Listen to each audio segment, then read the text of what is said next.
In one of my previous videos, one of the comments was star nut, so here we go.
So as it happens, a standard left chain is just not long enough, so I had to order a second chain to extend the other one.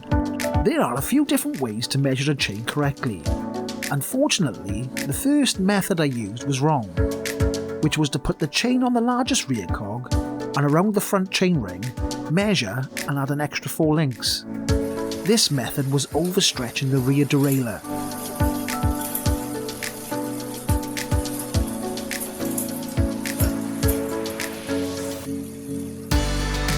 You can see here that the derailleur is already under a lot of tension when in the smallest cog.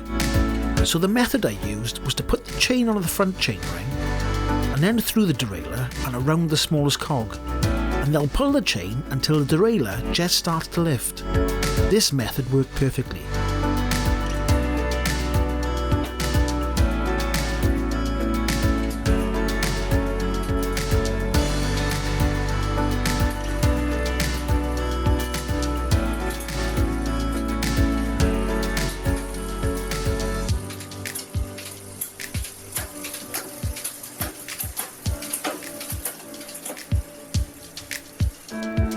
I decided to change the front chainring to give me a better gear for hill climbing, as I want to be able to use the bike as a normal bike as well as electric.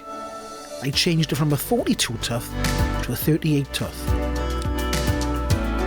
And I think 38 is as low as you can go on this setup. This has made the bike more usable without using the battery. Unfortunately, I have had to put a hold on buying a battery for financial reasons due to the uncertainty at the moment.